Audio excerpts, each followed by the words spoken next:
Good morning सर्व आशाताईंचे माझ्या YouTube चॅनलवर स्वागत आहे. तर आज आपण बघणार आहोत HbNC फॉर्म कसा भरायचा. तर HbNC फॉर्म भरताना बऱ्याच ज्या आशा आहे त्यांच्या काही चुका होत आहे की जसं की पहिली भेट केव्हा आहे किंवा स्तनपान कधी दिले किंवा रंग कोणता होता, वजन किती होते, सुरुवातीचे वजन किती होते आणि जेव्हा आपण त्यांच्या भेटीला जातो आणि काही संदर्भ सेवा वगैरे असते ते सुद्धा बरेच आशा लिहित नाही आणि त्याच्यामुळे मग आपल्या ज्या VC मॅडम आहे, गटप्रवृत्ती मॅडम आहे, त्यांना हा फॉर्म ऑनलाईन करण्यासाठी अडचण येते. तर आज आपण बघूया की हा फॉर्म अगदी व्यवस्थित आणि सुटसुटीत कसा भरायचा. तर चला आपण आजच्या फॉर्म भरायला सुरुवात करूया. HbNC form. तर इथे सर्वात आधी आपण आपले नाव लिहून घ्यायचे लाल पेनने. आपले नाव लिहिले की जेव्हा आपल्या मॅडम जेव्हा बघणार की सर्वांचे फॉर्म एकत्र केला जातात महिन्याला, तर ते फॉर्म कोणाचा आहे इथे महिना लिहायचा आहे आणि इथे गावाचे नाव लिहायचे. त्याच्यामुळे कोणाचा फॉर्म आहे, कोणत्या महिन्यातला आहे आणि कोणत्या गावातला आहे हे लवकर लक्षात येते. त्याच्यानंतर ज्या मातेचा आपण फॉर्म भरत आहे तिचे नाव इथे लिहायचे, खेप लिहायची आणि गावाचे नाव लिहायचे. गावातली असेल, सून असेल तर गावातली लिहायची आणि बाहेरगावची असेल तर तिच्या तिकडचं नाव लिहायचं आणि इथे NMची सही घ्यायची. त्यांचं नाव लिहून इथे त्यांची सही घ्यायची. यामुळे हा आपला जो फॉर्म आहे तो बघता क्षणीच कोणाचा आहे हे लवकर लक्षात येते. त्यानंतर आपण बघू पान क्रमांक 1. तर इथे आहे की जन्मानंतर 1 तासाने किंवा जास्तीत जास्त 6 तासात तपासणी करावी. जर जन्माच्या दिवशी आशा उपस्थित नसेल तर पहिल्या भेटीच्या दिवशी फॉर्म भरावं, त्याची तारीख लिहावी. तर आपण जेव्हा उपस्थितीत असतो तर आपण ते का फॉर्म वगैरे काही घेऊन जात नाही, पण जेव्हा आपण मातेला पहिली विजिट करतो 3ऱ्या दिवशी किंवा 7व्या दिवशी तेव्हा आपण हा फॉर्म सोबत घेऊन जातो आणि तेव्हा आपण भरतो. तर गृहभेटीची तारीख जी आपली 3ऱ्या दिवसाची आहे किंवा 7व्या दिवसाची आहे ती आपण इथे लिहायची आहे. त्यानंतर आहे एक बाळ जिवंत आहे का, होय नाही. तर होय नाही असेल तर इथे ते लिहायचं. बाळ जिवंत असेल तर होय लिहायचं दिनांक आणि नसेल तर मृत्यूचा दिनांक आणि वेळ लिहायचं असेल. त्याच्यानंतर आहे जर शिशूचा उपजत मृत्यू, नवजात मृत्यू असेल तर पुढे तपासणी करू नका, पण 1, 3, 7, 14, 21, 28, 42 या दिवशी फॉर्मनुसार मातेची पूर्ण तपासणी करा. जर बाळाचा मृत्यू झाला असेल, उपजात असेल, नवजात असेल तर जे बाळाची माहिती आहे ती नाही भरायची आहे, पण मातेची जे तपासणी आपण करणार आहोत 42व्या दिवसापर्यंत ती पूर्ण आपल्याला मातेच्या भेटी आपल्याला लिहायच्या आहे आणि मातेला भेटी करून तिला जे आपण माहिती देत असतो, समुपदेशन करत असतो ते सगळं आपल्याला करायचं आहे. आणि त्यानंतर आहे 2 बाळ कमी दिवसाचे आहे का, असल्यास किती आठवड्यात मातेची प्रसूती झाली.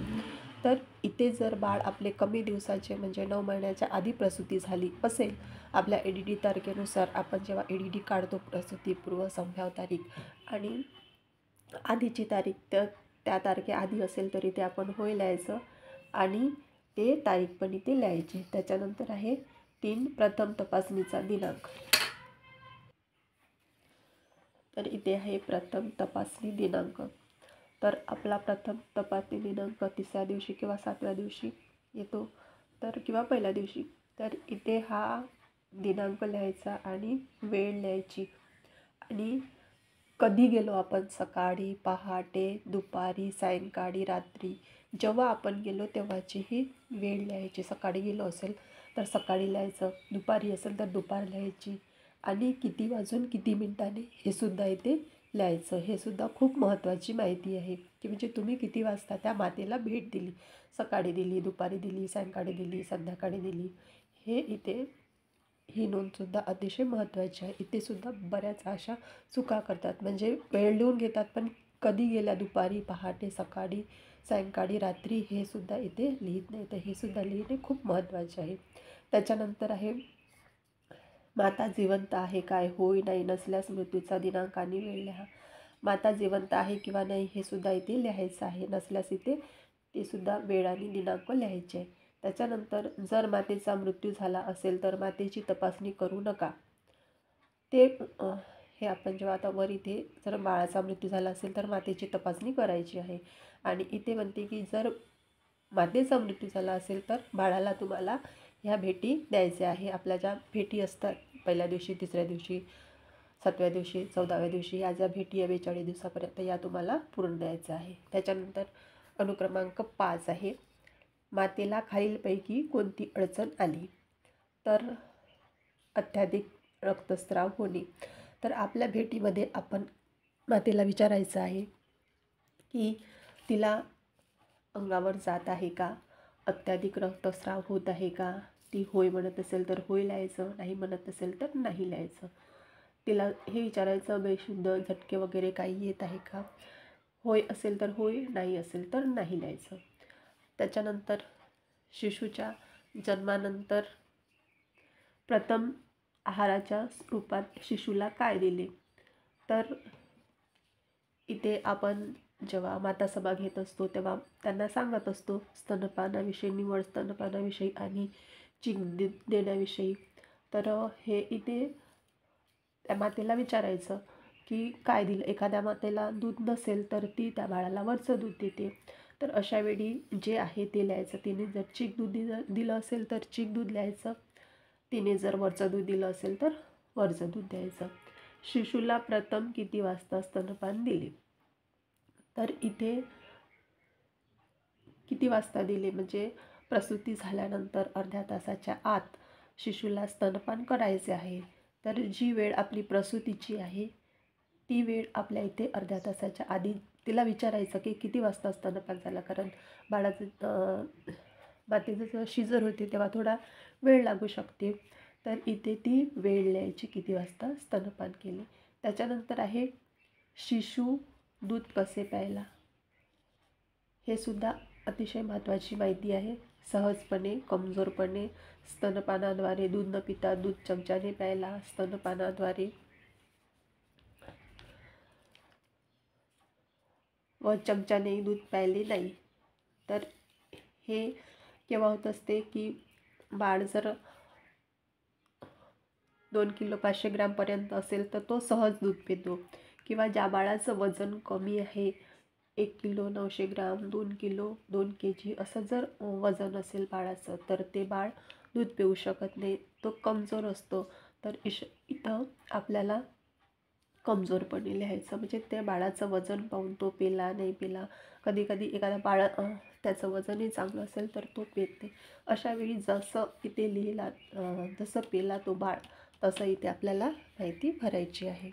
त्याच्यानंतर आहे मातेला स्तनपान देण्यास अडचण आली का. तर इथे सुद्धा आपल्याला होय किंवा नाही मातेला विचारायचं आहे की मातेला स्तनपान देण्यासाठी काही अडचण आहे का, आली का.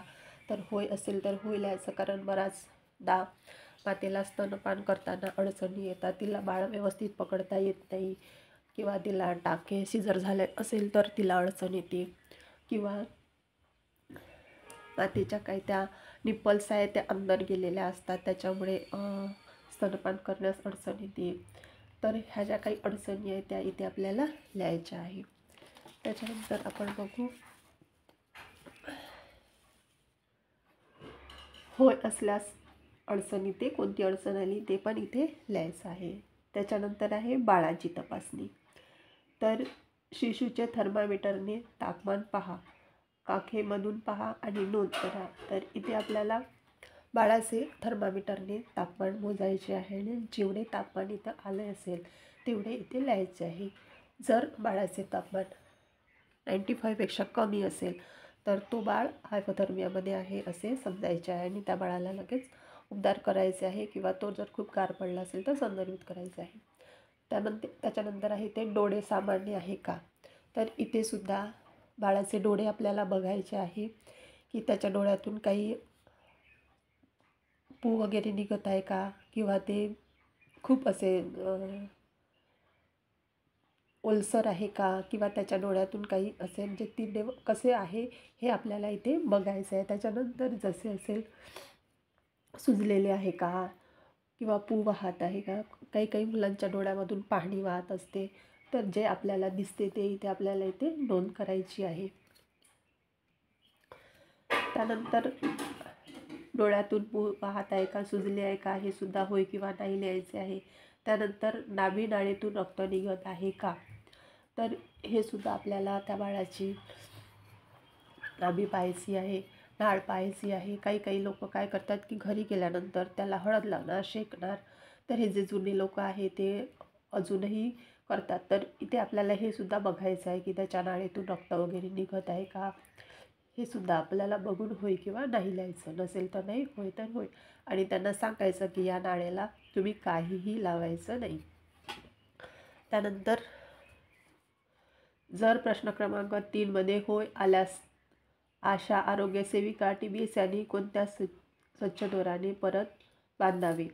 तर इथे काय म्हणते की ही जी नाळ आहे यामध्ये जर होय असेल आणि ते जर रक्त निघत असेल किंवा पाणी वगैरे निघत असेल तर ते आरोग्य सेविकाला आपल्याला सांगायचं आहे आणि ते स्वच्छ दोऱ्याने परत बांधायचं आहे. तर इथे आपली महत्त्वाची भूमिका आहे. आपण जेव्हा भेटी देतो तेव्हा इथे जर त्या बाळालाची नाळ काही म्हणजे प्रॉब्लेम असेल तर हे आपल्याला लगेच आरोग्य सेविकेला सांगून ते नाळ बांधून घ्यायचे आहे व्यवस्थित. त्याच्यानंतर आहे 14 नंबर 4 नंबर वजन. बाळाचे इथे वजन लिहायचे आहे. हे वजन आहे जन्माच्या वेळी जेवढे असते वजन बाळाचे ते वजन इथे लिहायचे आहे. जसं बाळ जन्मता असेल 2 किलोपासे 2 3 3 किलो जे काही वजन असेल किलो आणि ग्रॅममध्ये इथे लिहायचं आहे. त्याच्यानंतर वजन काट्याचा इथे रंग लिहायचा आहे. म्हणजे हे वजन ज्या रंगामध्ये असेल 2 किलो असेल तर लाल रंगामध्ये, 2 पाचशेपर्यंत असेल तर पिवळ्या रंगामध्ये आणि 2 पाचशेच्या वर असेल तर हिरव्या रंगामध्ये. हे जे 3 रंग आहेत ते इथे तीनही रंग ज्या वजनानुसार आपल्याला इथे रंग लिहायचा आहे. त्याच्यानंतर आहे नवजात शिशूमध्ये खालीलपैकी लक्षणे आढळल्यास नमूद करा. हातपाय लुळे आहेत का, तर दूध कमी पित आहे किंवा बंद केले आहे का, खूप हळू रडत आहे किंवा रडणे बंद केले आहे का, नवजात बालकाची नियमित काळजी खालील कृतीने केली का. तर ह्या सर्व गोष्टी आपल्याला तिथे बघायच्या आहे आणि त्यानंतर इथे सगळं लिहायचं आहे की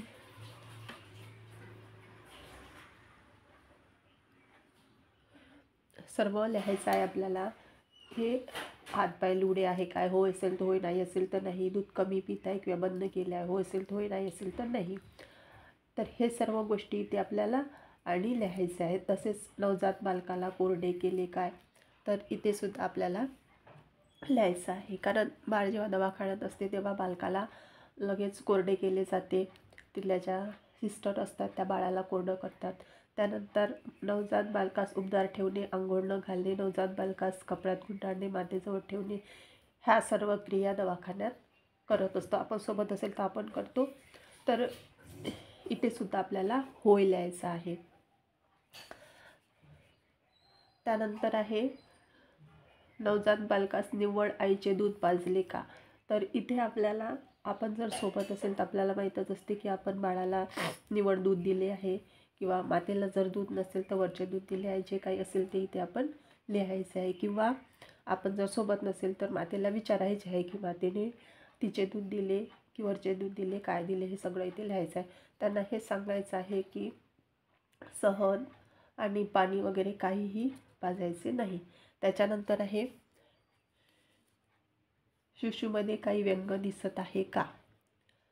हातपाय वाकडे झालेले, फाटलेले दुबंगलेले ओठ, मानेवर किंवा पाठीवर गाठी किंवा अन्य. ते हे सुद्धा आपल्याला इथे जे काही दिसलं असेल ते इथे होय किंवा नाही लिहायचं आहे. जेव्हा आपण प्रसूतीच्या वेळी सोबत असतो तेव्हा आपण हे सगळं बघत असतो आणि सोबत नसेल तर आपण हे घरी आल्यानंतर बघत असतो. हे ते आपल्याला असं काही आढळलं तर इथे आपल्याला लिहायचं आहे होय किंवा नाही.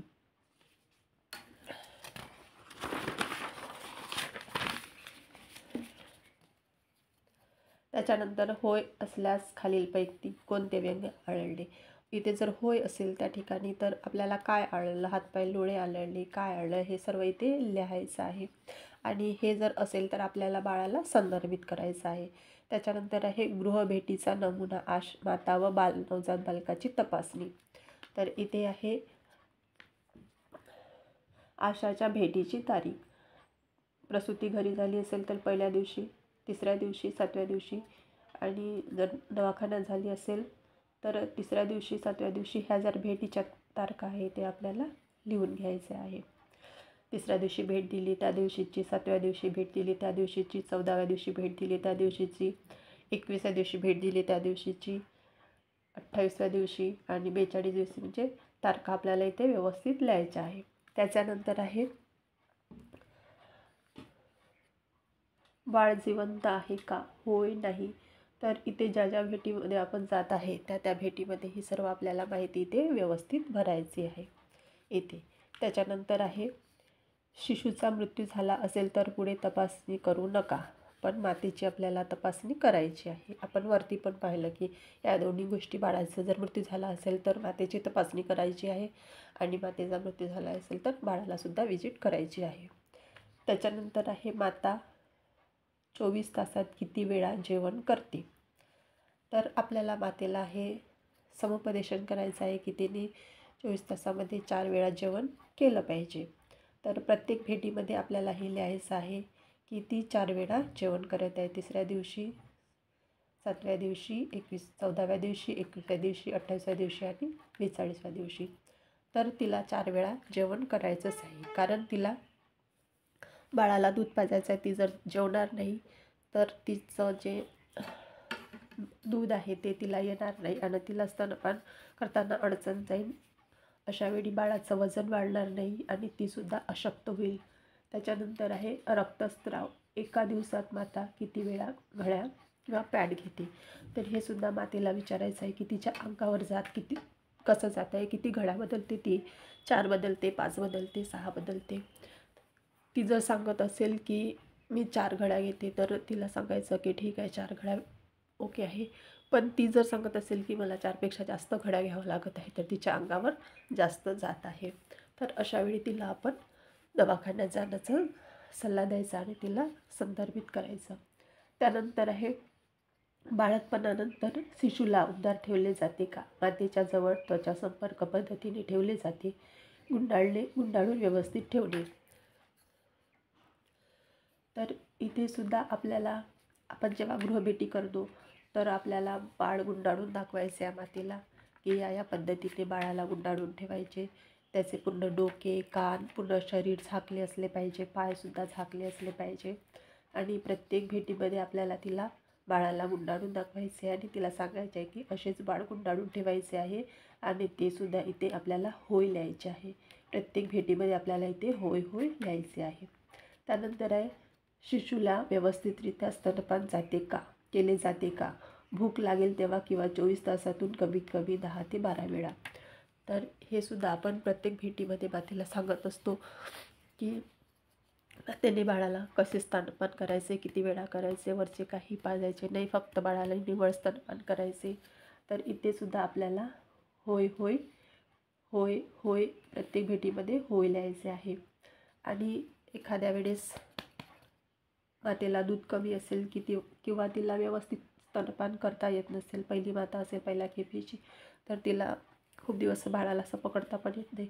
अशा वेळी ते बाळ जर व्यवस्थित स्तनपान करत नसेल किंवा रडतच असेल, अशा वेळी जर आपल्याला सांगत असेल माता, तर आपण इथे नाही लिहायचं. की एखाद्या वेळेस काय होते की माता, आपण सांगतो प्रत्येक विजिटला, प्रत्येक लसीकरणाला आणि प्रत्येक माता सभामध्ये मातांना सांगतो, गरोदर मातांना, की त्यांनी एका वेळी एकाच बाजूचं स्तनपान करावं. पण काही माता ही गोष्ट विसरतात किंवा जे घरी काही जुने लोक असतात, जुन्या बाया असतात, त्या सांगतात की एका बाजूने दूध येते आणि एका बाजूने पाणी येते, ते एका वेळी दोन्ही साईडचं पाजायचं. अशा वेळी काय होते की त्या बाळाच्या पोटामध्ये फक्त पाणीच जाते आणि त्या बाळाचं पोट भरत नाही आणि ते बाळ मग रडते. अशा वेळी पण ते बाळ स्तनपान करत नाही. अशा वेळी जर अशा काही गोष्टी आढळल्या तर इथे आपल्याला नाही लिहायचं आहे. त्याच्यानंतर शिशू सतत रडत राहतो का किंवा दिवसातून 6पेक्षा कमी वेळा लघवी करतो का. हे सुद्धा, जे बाळ नुसतं स्तनपान जेव्हा माता दोन्ही साईड एकावेळी करते त्यावेळी त्या बाळाच्या पोटामध्ये फक्त आणि फक्त पाणी जातं आणि त्यावेळी बाळ ते नुसतं रडत राहतं. तर मग आपण मातेला विचारायचं की मग ती सांगते की नाही बाबाचं बाळ नुसतं रडत राहते. तर ज्यावेळी बाळाचं पोट भरत नाही त्यावेळी बाळ नुसतं रडत राहते. इथे सुद्धा आपल्याला होय असेल तर होय, नाही असेल तर नाही हे सर्व इथे भरायचं आहे. त्याच्यानंतर आहे मातीची तपासणी. तर मातीचे तापमान आपल्याला मोजायचे आहे. प्रत्येक भेटीमध्ये मातीचे आपल्याला तापमान मोजायचे आहे. तापमान जर 99पेक्षा जास्त असेल तर मातेला ताप आहे आणि 95पेक्षा जर कमी असेल तर मातेला उबदार ठेवण्याची गरज आहे. तर हे सुद्धा आपल्याला तपासायचं आहे की मातेला ताप वगैरे आहे का. कधी कधी तिला जर जंतुसंसर्ग झाला असेल तर तिला ताप येऊ शकतो त्या गोष्टीचा, किंवा तिला सर्दी वगैरे झाली असेल तर तेव्हा पण तिला ताप येऊ शकतो. तर तिचे तापमान जर 99 फॅरेनहाइटपेक्षा जास्त असेल तर इथे सुद्धा त्याची नोंद करायची आहे.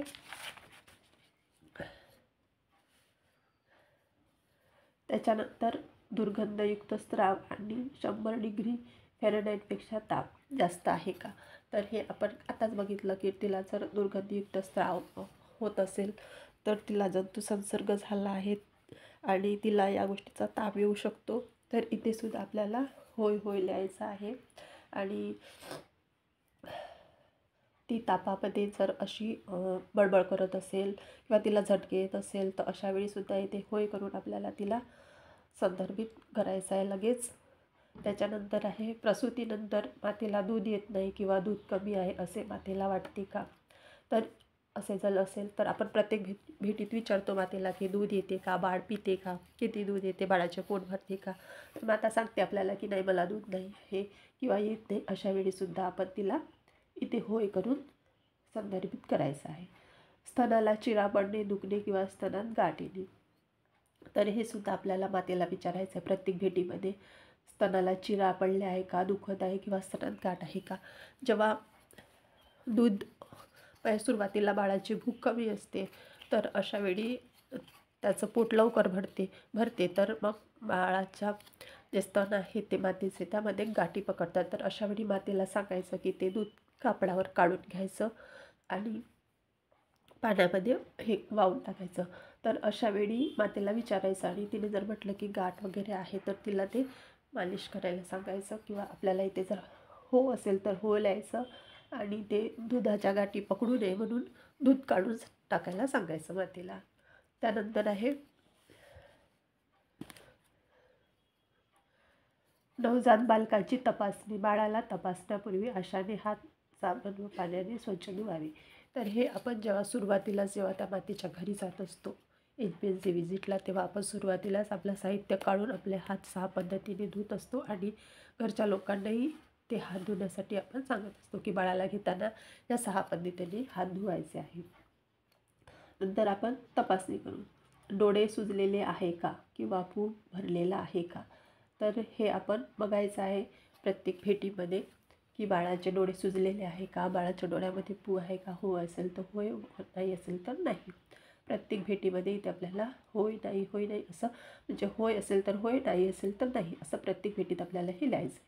त्याच्यानंतर वजन. बाळाचं वजन आपल्याला प्रत्येक भेटीमध्ये इथे घेतल्यानंतर इथे लिहायचं आहे. तर पहिल्या काही दिवसामध्ये बाळाचं वजन जन्माच्या वजनापेक्षा 2-3 100-200 ग्रॅमने कमी होते आणि त्यानंतर मग बाळाचं वजन वाढत जाते. तर बाळाचं वजन जर सारखंच असेल प्रत्येक भेटीमध्ये तर आपल्याला माता व्यवस्थित स्तनपान करत नाही ही गोष्ट होऊ शकते किंवा मातेला दूध नाही. तर अशा वेळी त्या बाळाला आपल्याला संदर्भित करायचं आहे. शिशूचे तापमान मोजावं, नोंद करा. इथे सुद्धा प्रत्येक भेटीमध्ये आपल्याला शिशूचे तापमान मोजायचे आहे आणि नोंद करायचे आहे. त्याचे तापमान जर 99 फॅरेनहाइटपेक्षा जास्त असेल तर त्याला ताप आहे आणि त्याचे जर तापमान 95 फॅरेनहाइटपेक्षा कमी असेल तर तो हायपोथर्मियामध्ये गेलेला आहे. अशा वेळी त्या बाळाला उबदार करायचे आणि संदर्भित करायचे आहे.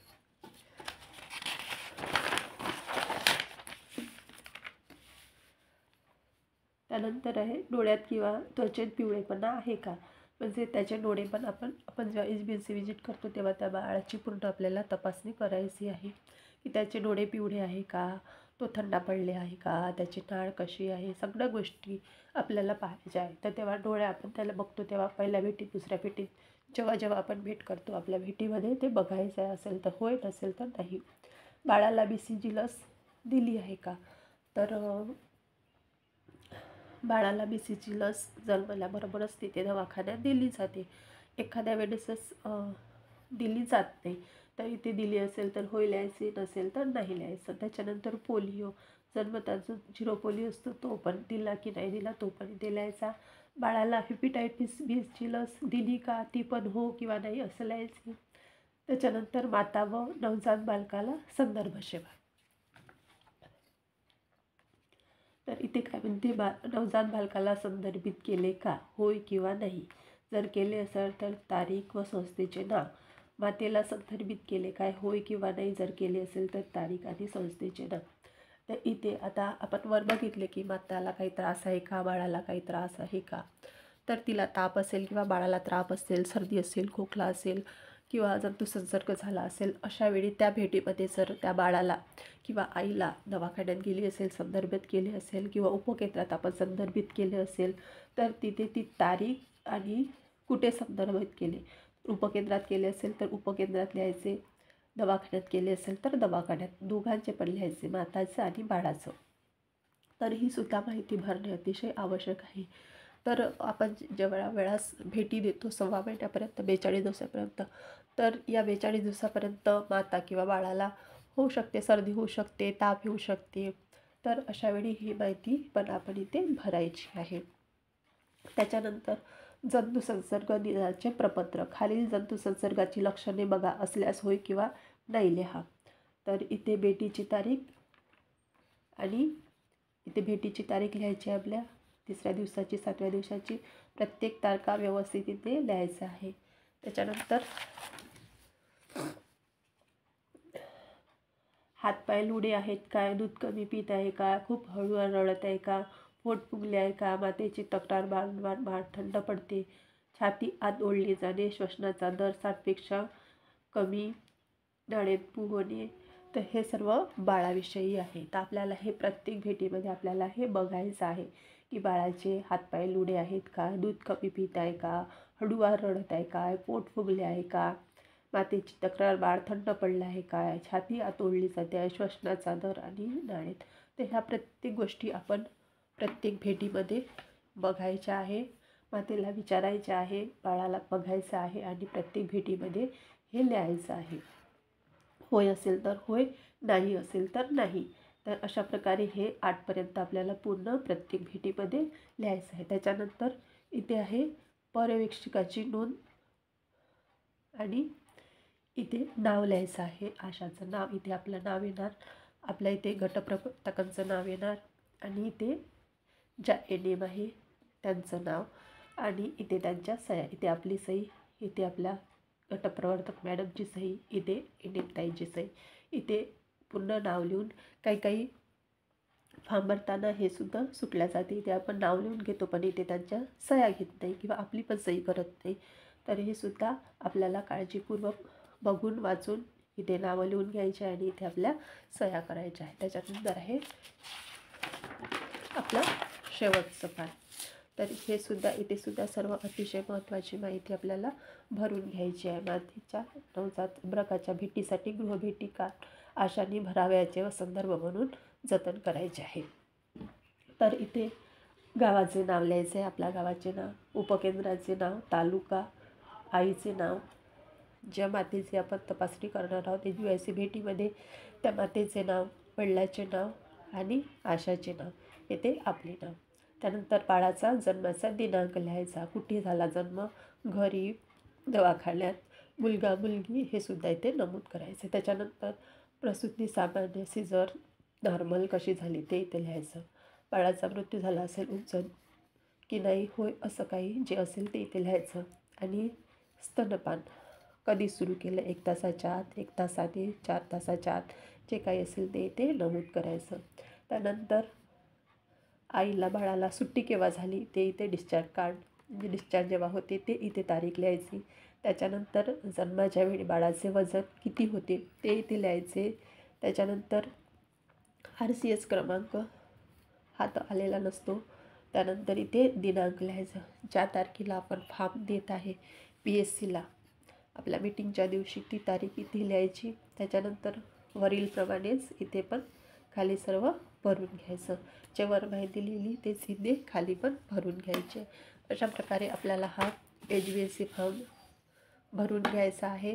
सर्व माहिती अगदी व्यवस्थित भरायची आहे आणि जिथे जी माहिती विचारली आहे तीच माहिती लिहायची आहे. जर आपण काही माहिती भरली नाही, तशीच सोडून दिली, चुकीची भरली, तर तो फॉर्म जो आहे त्या मातेचा तो व्यवस्थित भरला जाणार नाही किंवा मग जे आपल्या BCM आहे किंवा आपल्या सुपरवायझर आहे त्यांनासुद्धा अडचणी येणार. तर अशा प्रकारे हा आपला फॉर्म जो आहे HBNC तो आपण प्रत्येक भेटीमध्ये सोबत घेऊन जायचा आणि तिथेच भरायचा, म्हणजे फॉर्म भरताना आपल्याला अडचण येणार नाही. आपण बुक पण आपलं जर गृहभेटीचं रजिस्टर आहे आपण त्याच्यामध्ये सुद्धा लिहायचं आणि याच्यामध्ये सुद्धा आपण लिहून घ्यायचं. म्हणजे प्रत्येक वेळी मागच्या भेटीमध्ये बाळाचं वजन किती होतं, बाळाचं टेम्परेचर किती होतं, मातेचं टेम्परेचर किती होतं, हे आपल्याला लगेच लक्षात येतं की त्यावेळेस बाळाचं वजन किती होतं आणि यावेळेस बाळाचं वजन किती वाढलं. तर अशा प्रकारे ही HBNCचा फॉर्म आपण भरलेला आहे. तर आजचा व्हिडिओ आपण इथेच समाप्त करूया. परत भेटू आपण अशाच एका नवीन व्हिडिओमध्ये. तोपर्यंत सर्वांना बाय बाय आणि नमस्कार.